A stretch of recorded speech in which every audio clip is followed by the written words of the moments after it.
Good morning, everyone, and welcome to the Maryland Jockey Club at Laurel Park for a Friday edition of Today at the Races. I'm Dan Ullman, along with the Equibase ace, Keith Fustel. Yes. Great week last week with Preakness Preview Day, the handicapping contest. Everyone was out, but a great week this week. Racing Office just did a super job. 3 cards, 211 race cards. Sunday's got 10. You've got full fields. Unbelievable handicapping puzzles. 2 low 12% takeout pick 5s. Yes. Who can ask for anything more? And by the way, fast and firm, it's a glorious day. Fast and firm, weather looking pretty good all the way through the weekend. The challenges that present themselves each and every race. I've got scramble, wide open, head scratcher, all the way at the top of my PPs. But you know what? These are what, these are kind of cards that can really change a person's week, month, year when you strike 12% low takeout on those pick 5s. And we can't thank our fans and our players enough from last weekend, though. Over 5.5 million on that card on Saturday. We had great guests. All in all, just a tremendous weekend. Saw some really good races, some really good performances. We'll see what happens with those winning your ins, Dan, as well. Very exciting action coming up this weekend at Laurel Park, and looking ahead to Pimlico. Preakness 150s on the horizon, but we're going to kick things off the week before Preakness with some very special events for you at Old Hilltop. We'll start things off with the beloved Mother's Day tradition. Mother's Day at the races, Sunday, May the 11th.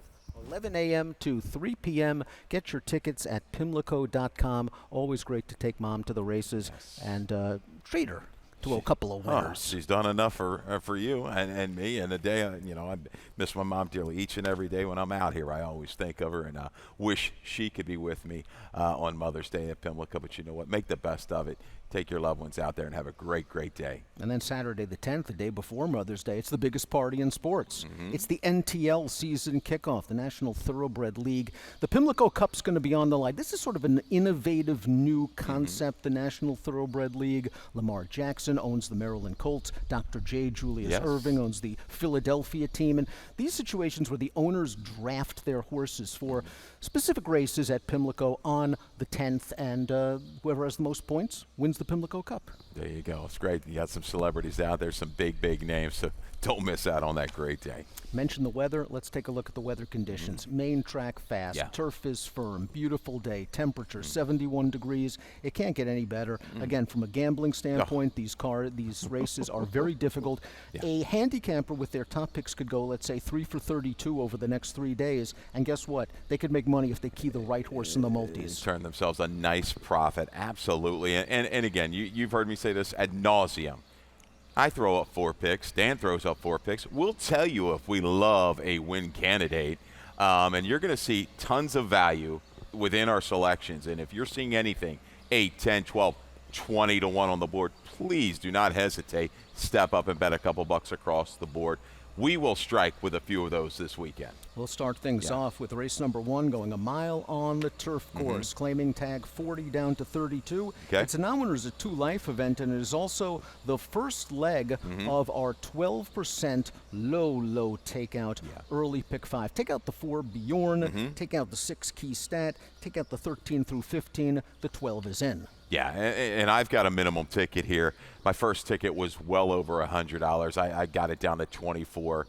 And again, we've got pick 5s, we've got pick 4s, all different sorts of opportunities. If you see a couple legs that might be just a little too tough, hey, back it up a little bit, a pick 4 or pick 3. But we're going to get you started here. Some framework for this 12% early value pick 5. I'm spread first race. 2, 3, 8, 9 may not be enough, but they're the 4 I'm going to go with. Race 2. We can narrow it down, I think, a little bit. I like Christiane a lot in here with Luminous Secret for Phil Schoenthal. Getting the first Lasix, Butterby Quick, Interesting Shipper for Aaron McClellan. I'm going 1-5 in race number 2. Race 3 with the 6, 7, 11. Proven turf form there with the 6, I Think I Love You. Race 4 with the 1 and the 6, Yarrow's Quest, Tiny Lake, an improving sort. Finish it up. There's a single. I mean, we're going to have to trust a little bit in the 4 in race number 5. That's the Brittany Russell runner in this moment. Coming in a barn change. Good races down at Gulfstream out of some key events. we'll take a shot there, but you certainly can spread and add a little bit to race 5. Go grab a friend. $24 to get you started for that 12% low takeout early value pick 5. Taking a look at our top selections for race 1, no surprise that we're all over the place. Talk me on to the 3, Gray Flannel Boss, a horse that's returning to turf after several efforts on the dirt. Yeah. I kind of agree with you in that even though this horse earned a really good Beyer speed figure last time out on dirt, he might be more effective on the grass. Yeah, you go back to those races at 2. He was steadily improving. Got it done at 7.5, a 2-turn event at Delaware Park, stalking position to get up. That race was just too tough. That next step up to the allowance competition, popped the gate, was a little fractious, bobble steady. Everything that could go wrong went wrong early for Gray Flannel Boss. This horse now will be racing with Lasix for the first time on the turf. Has had Lasix its last 3 on the dirt. I love that sudden improvement last time, second off the claim. This is a horse that we have added to our horses to watch list. I think is versatile enough. I think there's plenty of speed in here. You've got a fresh horse like the 2 Rector, a couple of these other horses. Mission Artemis, I think, will be forward. I think the flow is going to be okay. Gomez to get position, doesn't need to battle early. I like the willingness late on the main track last time out. Little shot at a big number. Check out laurelpark.com/picks for our handicapping guide, where the horses to watch section is there. It's been doing pretty well lately. I think Rodman smoked one out last week. Yeah. The 8, That's Mr. Tap, is your second choice in this race. I liked both of his turf starts last year, and then it looked like he got sour racing on the dirt. Now, Troyson had a couple of winners last week, and when I talked to him in the winner's circle, he said that his horses really benefited from a freshening. Yeah. That's Mr. Tap's coming in off a little layoff. You're seeing that. He's had a lot of horses off from the latter part of January, now the latter part of February for That's Mr. Tap. I'm just hoping the turf revives him, and I think it will. I like this. Torrey Alba knows this runner on the turf course. You look at those trips out of that same race with Fire Pit as my top selection was. I think we can work these 2 top and bottom as exact as I think the flow is going to be there. I'm looking for horses to strike from off the pace in the opener. You like layoffs? Rector's coming off a yeah. huge layoff. It's only 530 days, but I'm going to trust Madison Myers here. This barn's been hot recently. They had Twain win first time out, another horse that made the horse to watch list. And she sent out Kendama, who scratched later this day today, to I think hit the board at something like 40-1 at Colonial off a 400-day layoff last year. So she's certainly capable of getting one to fire. This horse got a little tired last time out, going a mile in the maiden claiming race, beat a couple of next out winners. I'm curious to see if this horse will need one demand value. Yeah, you're going to have to demand a little bit of value. I guess the horse we both have in the mix and we trust enough has got to be Proud. Just because when you just glance through these PPs, you fire through them, those 70 buyers stick out on the turf course, stretching back out off of some tries, sprinting on the main track.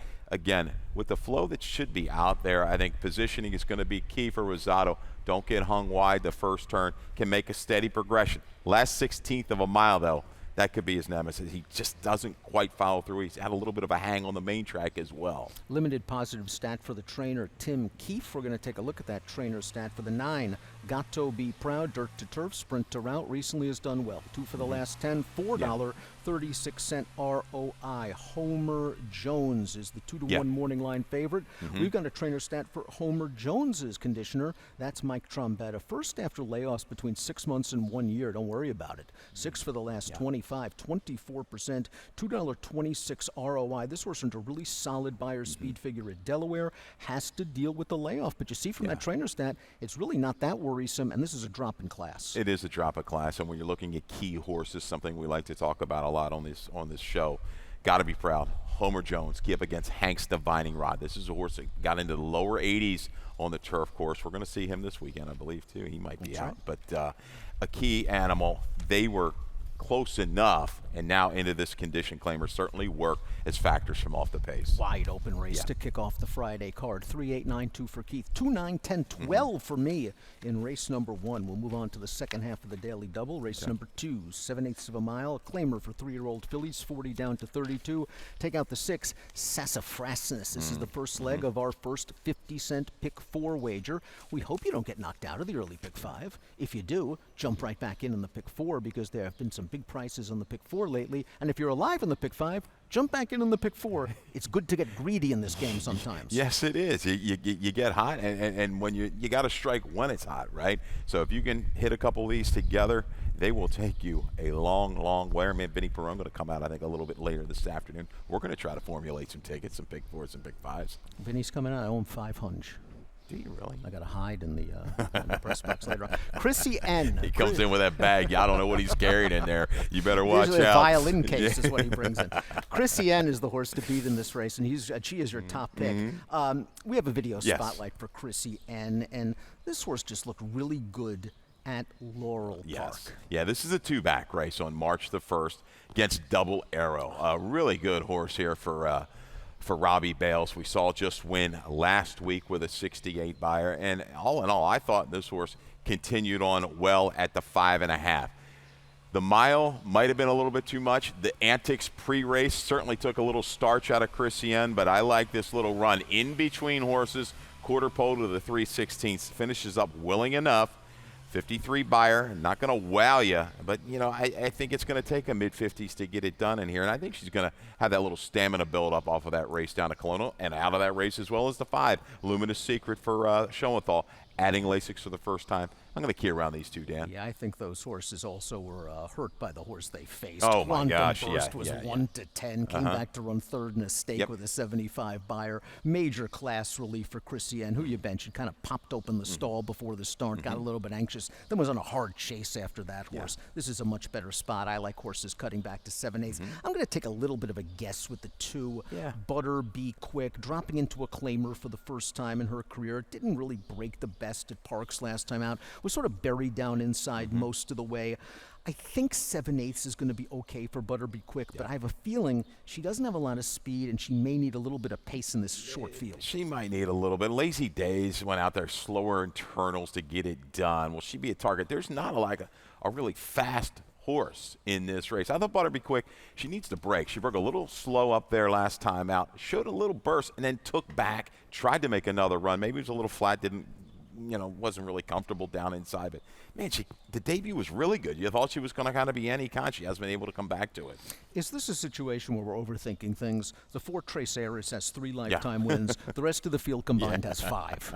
Yeah, and she's fallen into a couple good trips, though. They've helped her, but you know what? She likes to win. She knows how to win.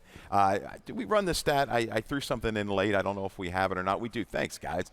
Gonzalez, last 3 years under her. Claudio, 10 for 30. Okay, first off the claim with a 50% jump up or more in class on the tag, on the claiming price there. ROI 241. You're right. If, some of these trainers, they might look at this race and say, man, there's really not a lot of speed. Let's go ahead and go. We know Trace Aries doesn't have a whole lot of speed. But, man, if things develop up front, it's just going to fall. Could fall right into her lap. I think the 3 Nancy Mary fits in this race, making her 3rd start of the form cycle. She was in against Moon Cash 2 starts back. That horse was the victim of a tough DQ in her subsequent start after winning a stakes race. Insa Monster Mash has been in good form. And I like that this year she's shown the ability to sit back and make one run. And I think that could help her in here because she is versatile and pace adaptable. So maybe you might want to use her at a price. But I agree with you. I think Christiane is the horse to beat. 1, 5, 4, and 2 for Keith. 2, 1, 3, 4 for me in race number 2. We'll move on to race number 3. We're going 5.5 on the turf. A wide open maiden special weight for fillies and mares. Take out the 8 Somnium. Take out Mike Beer's sister, the 13 Anita Beer, and the 15 Mo Hype is scratched. The 14 Champagne Mischief is in. Javion Toledo takes them out. Martino Rojas on the 1 Kissed at Dawn. Let's start off this analysis. Talk me onto the 11 Octet. Yeah, Octet. This is another race. I just couldn't really find anybody that I really, really liked. And something kind of jumped out. Salvaggio, he's been okay with the turf runners over the last several years at Laurel Park. Comes in with a Mendelssohn first-timer out of a Malibu Moon mare, kin to a debut winner and a runner-up. That's basically all I needed to see. There was a little bit of turf, not a ton within the family. You have to go back, but just that. Some of the runners have run well early enough in the barn that when they come down here, they usually play okay. So I don't know how this race is going to set up. I think there's a little bit of speed in here with Granwell drifting. Daring Delight jumped up, but I'm taking a flyer here with this firster. I'm curious to see if the 6, I Think I Love You, can show good speed in here. Now, she's lost at 5-2 or less in her last 4 races on dirt. I think her one turf race last year at Delaware was pretty good. She kind of tracked the horse from the outside. She was on the attack. She really didn't give too much ground in the stretch. I like the way she galloped out. I'm going to trust J-Rod and Cal Lynch to have this horse forwardly placed turning for home, but she's hasn't shown a ton of stallion in her career, and she's going to need it with the long stretch. So I'm also going to use the 9 Super Upgrade. We've got a stat on Super Upgrade. This is what Mike Trombetta does. Experienced runners, first-time turf, first-time Lasix, 3 for the last 15, 20%, $3.49 ROI. This horse is bred grass. Yeah, bred grass. I've got it written down. Kin to a couple turf winners, absolutely. So, yes, a dangerous player in here. I think Super Upgrade's a little sneaky. Did not make my top 4. Will be in my exactas. And again, how do I approach this race? I'm going to take a shot with the 11, maybe an all or nothing. I think the 6 is a horse. I thought her race at Delaware was much better even than her dirt race. She kept on in that race, and she was right there with a horse that I think won a allowance at the Fairgrounds back in December. That was at the runner-up. Let's see. Yeah, Notice Me Too did come back to win down there. So I think I can trust her a little bit. Finish. What about Contra is an interesting horse for me, Dan. Contra's a very Sarah Nagel, 2 winners on the turf. Lothario, that's what Sarah Nagel had here. Lothario won here with like a 73, showed speed, it showed the ability to come from just off of it. I'll just put a line right through the dirt try, steady to the start at Colonial. Ruiz. That's all I need to see. I mean, you're going to give me 15, 20 to 1 every time. I don't care if you look on paper and I got to try to make this horse. No, I'm going to make him with Ruiz because he's going to come up with some of these horses that are going to pay box cars. He knows how to ride the turf. Jock excels on turf. Yeah. Trainer excels on turf. Just don't love the gun runners really that much on the you. grass. Talk about drifting a little bit. The 10 for Fennica Bentley, switching surfaces, another barn that does well on the grass. Yeah, and McLean's Music can get you to run on anything. And unfortunately, last time I was guided down a little bit to get Poe. Faded a little bit late. This horse is quick. I mean, but again, you've got Granuel, I Think I Love You, drifting. Daring Delight showed, a big wake up last time. I'm not sure. I think this could be a contested pace. Again, Stranger here in the 11, 3 the Contra possibly. Daring Delight, there is turf within this family. I like the wake up last time at 25 to 1, going 7/8 of a mile. Could get a stalking kind of a pounce trip. You look at the mare, the bottom side, Dare to Be, 3 for 15 on the turf, 8 for 15 in the money, a top of a 79. I think competing well in 3 other events. There's some quality turf within this family. Big wake up. I like it when the light bulb goes on with horses. And this field is so competitive. We didn't talk about the Brittany Russell first-time starter, Yo Adrian, was entered on dirt. They scratched, waited for turf, and something tells me this horse is going to be okay on the turf. But as a BTR special, this horse is going to take some money. 6, 9, 4, and 12 for me. Keith's going with a price. The firster, Octet, 11, 6, 7, and 3 in race number 3 at Laurel Park on a beautiful Friday morning. Let's move on to race number 4. We're going 5.5 furlongs. First level allowance with a 62.5 down to 50. Claiming option. These are 3-year-olds going 5.5 furlongs. We have a field of 7 in here.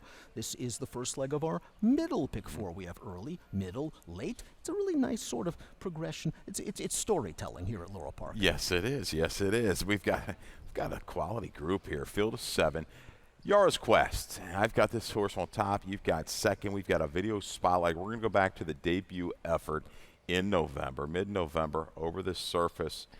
Thought it was really good. It changed my world. Kind of a key. A horse that's been competitive enough in allowance types of races. But watch this battle from down inside. This is a really good performance for a first-time starter. Down on the rail, it can be an extremely intimidating place. You saw he had to squeeze on through, and once he did and saw that daylight, he really asserts himself. The final 16th of a mile. I can give him all sorts of excuses for the heft last time out. He broke slow. He rushed up 4 wide into a really slow pace controlled by a really good horse, and he just couldn't make up the needed ground. Lasix, blinkers, a freshening, very dangerous. Yeah, back to a fast track. We got a stat here for Duarte. Experienced horses, first-time Lasix, 38%, a $3.08 ROI. They mean business when the bold L is in the BPs. The bold L. This is it.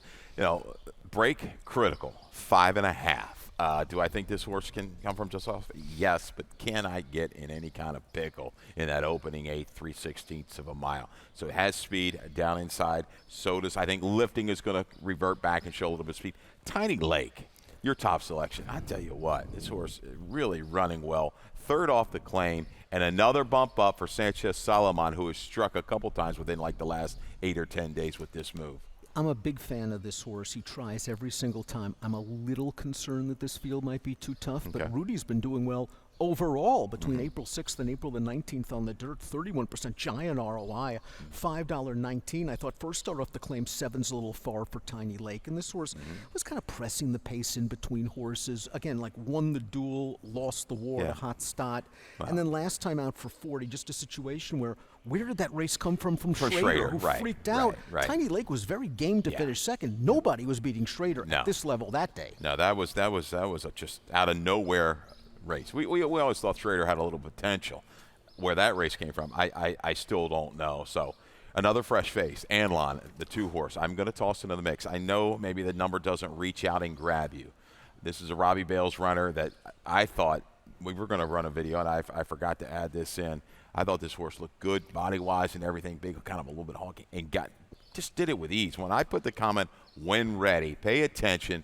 Thoroughly confident was Barbosa that day. Ridden out the short comment, beats the next out winner, working very forwardly. I expect to jump up from that 47 buyer into the mix early, first Lasix. Don't be fooled by that 47 buyer, friends. Remember, that was a 47 buyer earned by an August 2-year-old. That's not bad at all. This horse likely matured off the layoff, is getting Lasix for the first time, and you trust Robbie Bales in these situations. It's obviously a tougher spot from a class standpoint, from a pace standpoint. But you're right, this horse was very visually impressive. Interesting to see what we get off the layoff. Tojo's Mojo had to run off the layoff last time out, and he caught Slam Notion. It wasn't the easiest spot in the world, and you just think he's going to take a step forward with that race under his girth. You certainly think about it, and looking just strictly at the buyer figures, they jump out at you for Tojo's Mojo. I expected a little bit more finish. Slam Notion just kind of ran off the screen there. Anlon was in a race and scratched out of a race, and that's Robbie's horse, Slam Notion. So we're going to point here for Anlon as a little bit of a price user at a 10-1. This is not the biggest of fields, highly competitive with, I think, some horses going to jump up and really show some improvement. Is this too much of a cutback in distance for lifting? Who I just thought had a terrible trip. No chance trip last time out. 4 wide in the first turn, 6 wide on the backstretch against Just a Fair Shake, who came back and ran great in the Tessio the other day. I respect the drop in class, but is this drop in distance too much? I'll tell you what, they jumped in, spent a lot of money. Going to need a clean break. Yes, wants to be forward. Better be tied on. Has to be tied on out of the gate and going into this flow. We'll see. I mean, even Chesapeake Dream can be fairly close, but this is going to be, I think, a contested pace into around the turn. I just like Yara's Quest, the resiliency, the battle back that horse showed in debut. Your stat that you ran with the first Lasix kind of puts him up for me. Unfortunately, going to be a little bit of a shorter price. But like in race number 2, the rail horse is the horse to beat. 1-6-2-4 for Keith, 6-1-4-3 for me in race number 4. Race 5, 1 mile on the turf, maiden special weight, fillies and mares, 3-year-olds and up, big field, great betting race. Take out the 10, take out the 13, take out the 14, take out the 15. The 4 in this moment is your 2-1 morning line favorite for Brittany Russell. First time Brittany Russell. We've got a video spotlight for In This Moment. Yeah, we're going to go back to its most recent start, February 2nd down at Gulfstream Park. And it ran, I think, all in all. Had a middle post, 6 posts, 3 wide, prompting the pace. Goes ahead and makes this move into the flow. Gets caught in a little bit of a tussle, say, from about the 3/8 to very late. Just the slightest of fades. Improvement in the buyer speed figure hadn't been seen. That horse had been off since September of 24. Comes back. And I think just gets the right kind of seasoning off of this race and get very good position.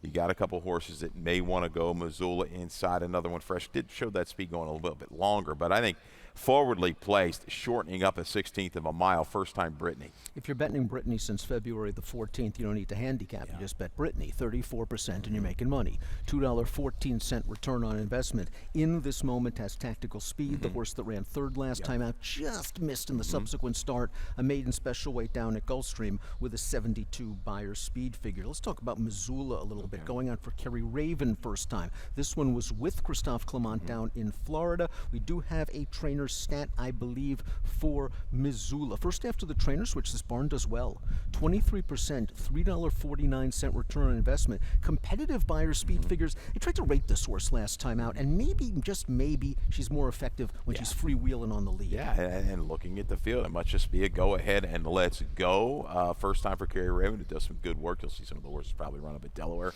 here throughout the summer. So, yeah, did not make my ticket. I'm gonna, probably use a little bit. I've got this shorter price on top, Dan. Looking for a little bit more value. I didn't know what to make of what kind of number I'm going to go on the 5 for Voce for Motion. This is a horse I had tabbed off of that race, the debut back in October over this course.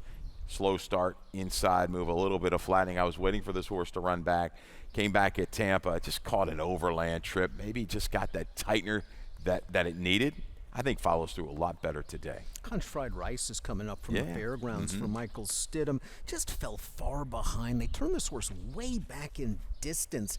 At 5.5 last time out, fell so far behind and just really couldn't make up ground. I think stretching back out is going to work for Conch Fried Rice. I think we'll see a little bit more speed. This horse showed a lot of speed routing 2 starts back. Absolutely. I think you go ahead and go and get position early. Barbosa with a cleaner break can prompt. This is a pretty deep family when you look at the turf runners. There's some graded stakes winners within this family.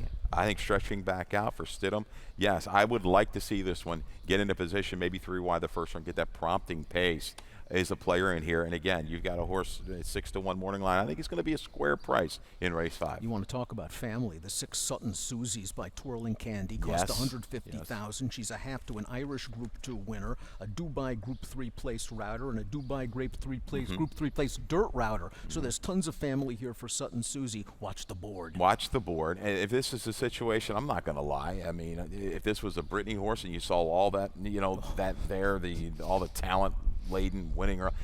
Problem is the barn doesn't win a lot first out. I mean, I was back and forth. Again, I am going to use this horse, tab the tote, and watch this horse finish up in the race. Could it be something lined up for further down the road? We're both going to go with BTR first off the trainer switch. 4-5, 11-3 for Keith. 4-2, 11-3 for me. 5 down, 6 to go here at Laurel Park. We're going to take a quick break, and we'll be back for the Chesapeake Pick 6. Baltimore! To the city of Baltimore, to all the fans watching around the world, riders up! They're off in the Preakness. All eyes of the world will be on Baltimore. They're head and head. Seabiscuit leads by a length. Seabiscuit is the winner. And it was a powerhouse race again by the big, strong Secretariat. Sunday Silence takes the lead at the quarter pole. American Pharaoh, phenomenal in the Preakness. And the filly did it! Rachel Alexandra!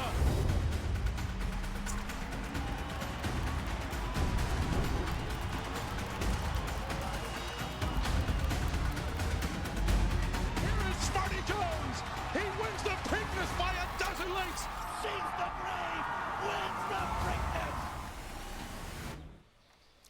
Welcome back to Today at the Races. I'm Dan. He's Keith. Let's get set for race number 6. Going 1 mile, 1 turn mile on the main track. It's a claimer for 3 and up. 12-5 down to 10. Non-winners of 3. Scratch the 1 Papa Funny, part of the entry. The 4 Super Needy. The 7 Admit Nothing. First leg of our 20-cent Chesapeake Pick 6. It's a jackpot wager. The carryover's over $4,000, and if you're the only one that hits the last 6 races on this card, you take down the whole pot. You're going to take down that pot. Absolutely love it. Get it up to about 8,000 or 10,000, and have yourself a weekend. But no, this is one of these races, Dan, and then jackpot super high 5. Can't forget about that. The dollar minimum wager, 15% takeout, $12.69. The carryover there, and we need 7 betting interest. We've got it in race number 6, a race where I thought, okay, on the card, Admit Nothing looked like a logical 1-2 kind of a horse.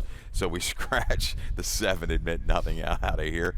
You wind up on the 10, Get Like Mike. Do you think getting back to 1 turn is the key for Get Like Mike? I'm a little worried actually about the additional distance for Get Like Mike, but I really liked this horse's try last time, not going 3/4 of a mile wide on the turn. Really fired once angled into split horses, galloped out well.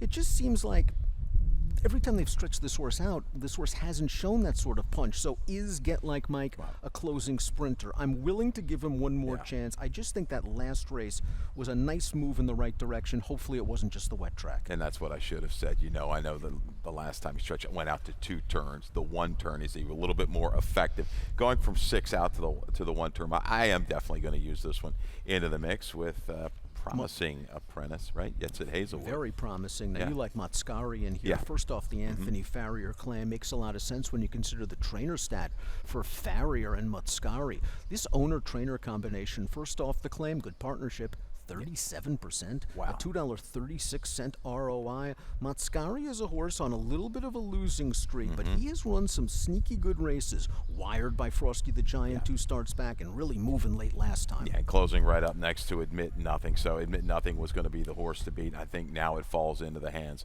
of Motscari. There is not much flow in here. How do you see this race shaping up?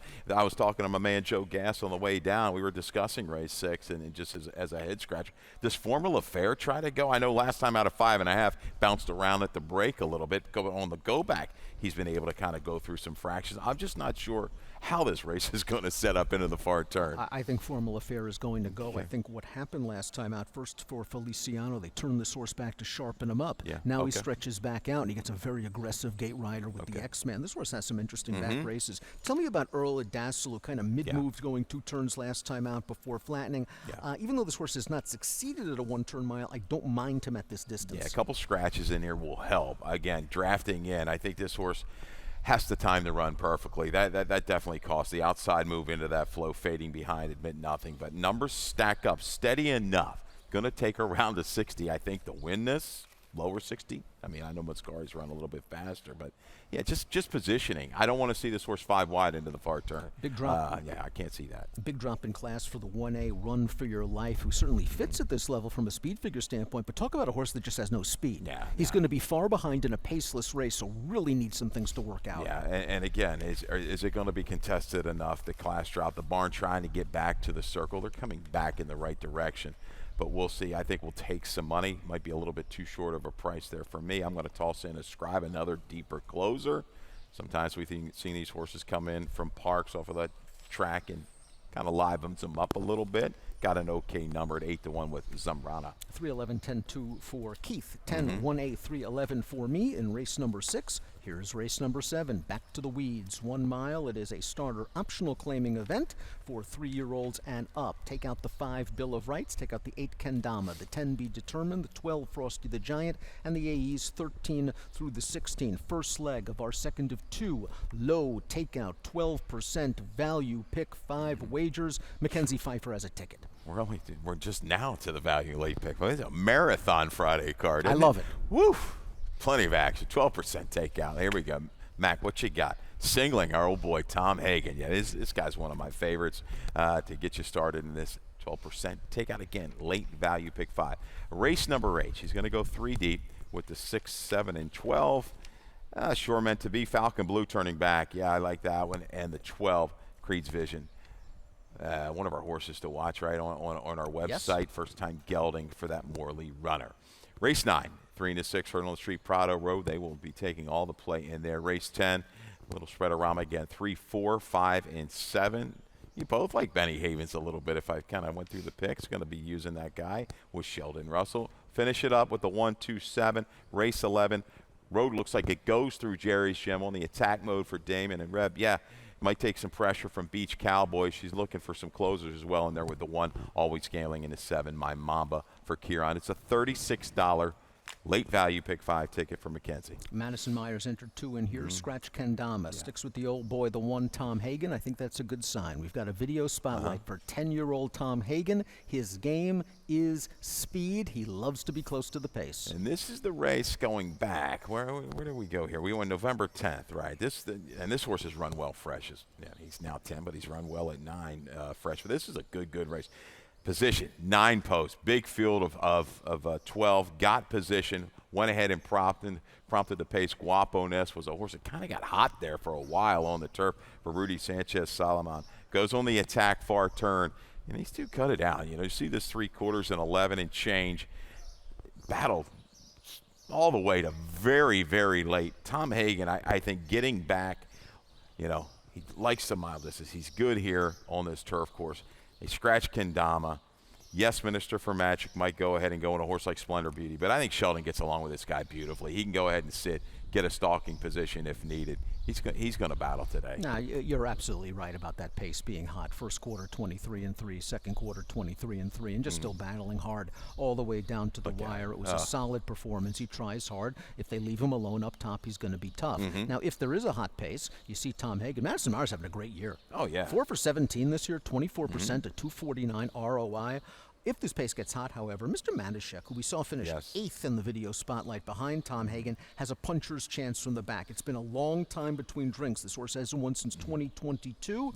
But again, might get the right flow. Absolutely. That's why I was liking to be determined. We're going to wait for that one another day. I thought the race was going to set up beautifully for that one. Minister for Magic, 0 for 5. Hasn't hit the board on the turf, but it's a Kieran factor. This horse is super sharp last time and does post on the go back a 78 buyer. We're reaching a little bit, but an informed horse now for a barn that's dangerous. Back in the barn, right, for Kieran McGee. My wacky closer in here is the 6 Master of None, who I realize hasn't hit the board in 7 prior turf starts, but the most recent one just overmatched in one of the Maryland Million races. And if there's flow, I think this horse can run late at a big price. So 1, 2, 3, 11 for Keith, 1, 6, 2, 11 for me in race number 7. Race number 8 is coming up.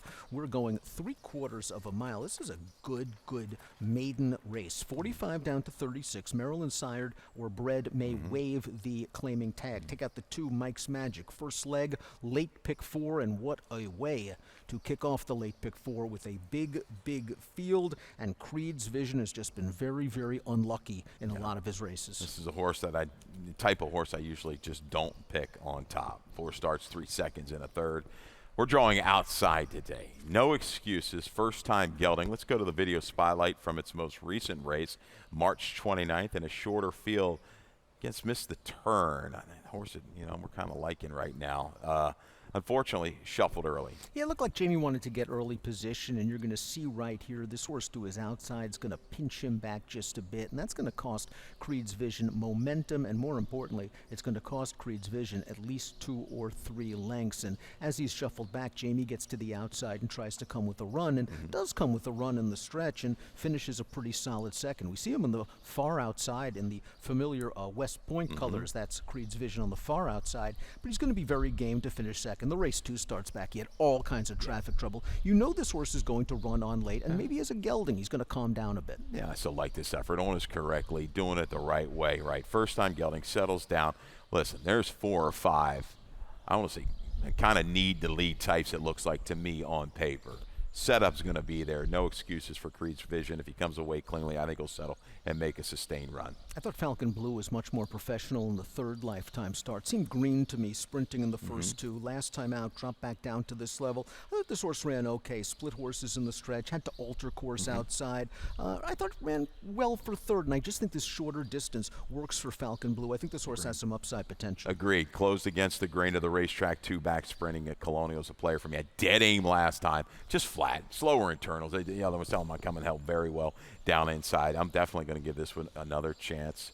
Forest Boys, back? She's so tough. How about that? I have no idea how she does it, but these jockeys, they are the toughest athletes in the world. Phenomenal. Not even pound for pound. They're just the toughest athletes in the world. For Forrest to be back after such a difficult accident, it's just a testament to her grit. Sure meant to be. The number 6 is one of the speeds in this race. We have a trainer stat for Mikey Trombetta. Between March 20th and April 19th, this barn's heating up. 23%, 238 ROI. We are going to know this horse early.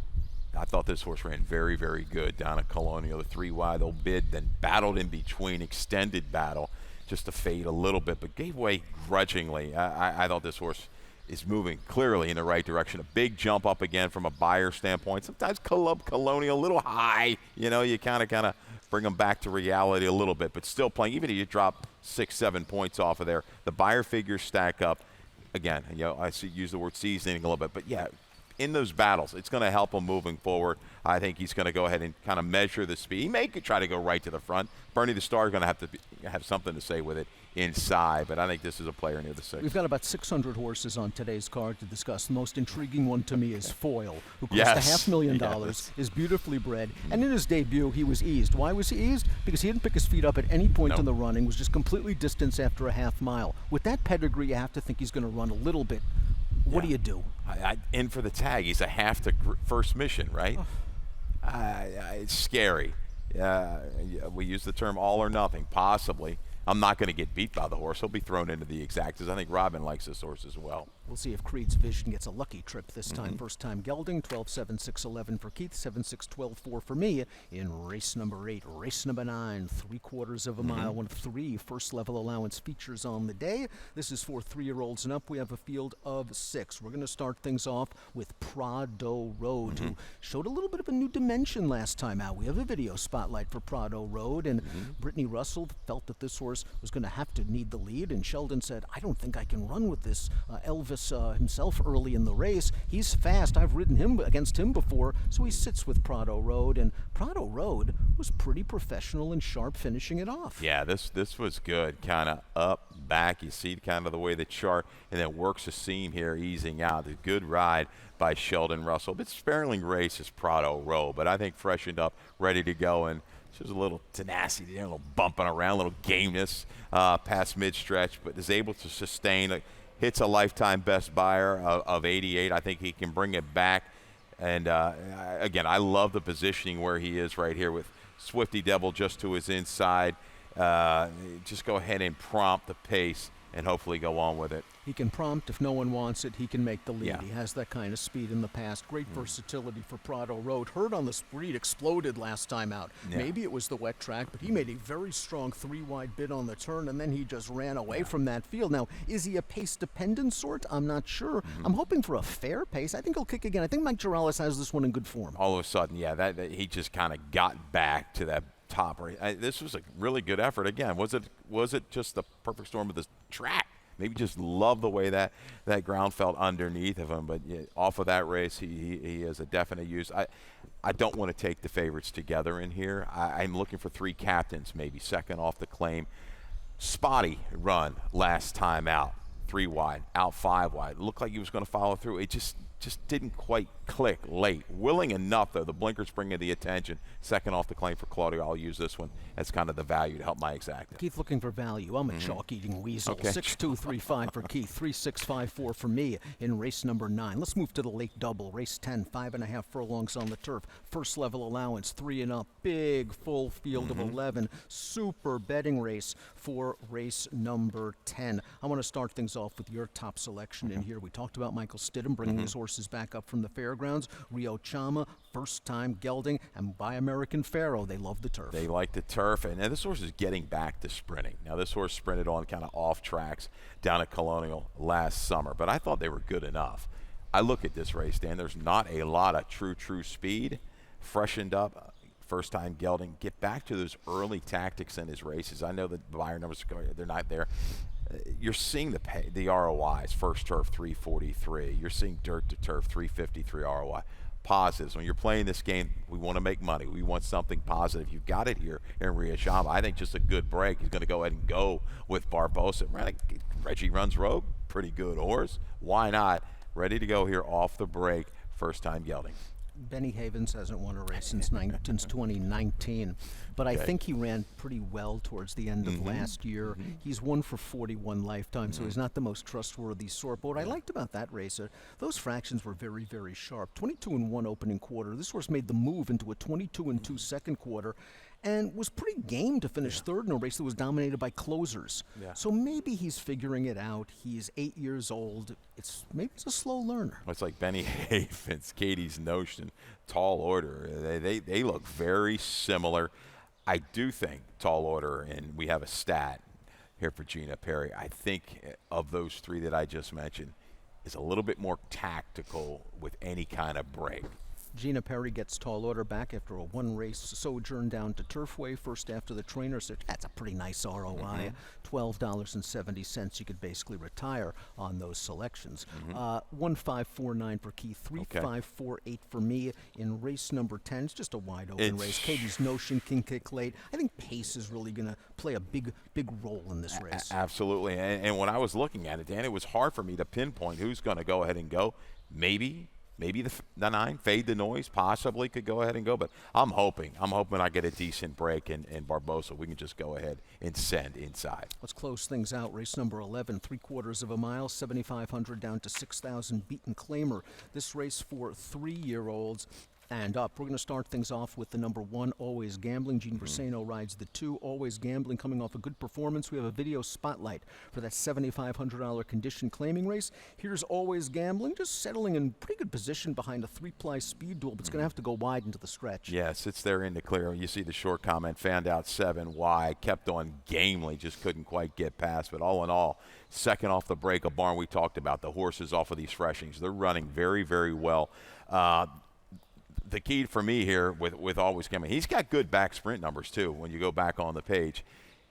Is he going to get the right kind of setup? I think everything hinges on how Beach Cowboy goes and attacks Jerry's Gem, because Jerry's Gem is the fastest horse in the race early through that opening quarter, in my opinion. Jerry's Gem's not only the fastest horse, he's the classiest horse, and if he can still run, he's likely just going to go to the front and wire this field. But you're right, Beach Cowboy is an aggressive rider and has shown a lot of good speed in the past, so it'll be interesting to see how this race plays out. And if this pace gets hot, I think the 7, My Mamba, is a really interesting selection. Second off the Kieran McGee claim. This horse, again, had to swing 4 wide in the stretch and got wired by the favorite. Yeah, 5 for 19, 26% the last few years. Second off the claim with the conditional claimers is Kieran McGee, a horse definitely that wants to see things heat up on the front. I think Mr. Agent was a little bit against the grain of the racetrack last time. I'm going to give him another shot and use him into the mix. But definitely looks to me like if Jerry's Gem breaks, the road is clearly going to go through him. 7-4-1-2 for Keith, 1-4-3-5 for me. In the finale, best play time. Keith, where are you going? Oof. And again, we're going to go right to a shot here. Race 10, the value Rio Shama for is that Stidham? I get them all mixed up. Race Chan, Rio Shama, number 1. Yes, Rio Shama at a 10-1 morning line. Again, I hope this horse is a little different now. First time gelding gets back. He ran very well sprinting on the main track. Can he bring that to the turf? He showed that speed. He's going to need it today against this group. My best play today is coming up. Race number 9, the 3, Herd on the Street. Second choice in here, so not the favorite, but likely to take some action, hoping Mike Girallis has turned this horse around. 17 minutes to post for race number 1. It is a super afternoon of racing at Laurel Park. 11 races, 2 low takeout pick 5s, 12%, best in the business. We're going to go up to Dave Rodman for scratches and changes, and then we'll have Mackenzie Pfeiffer and a very special guest on the afternoon show. Anita's brother is going to be here. Yeah. All right. Good luck, everybody.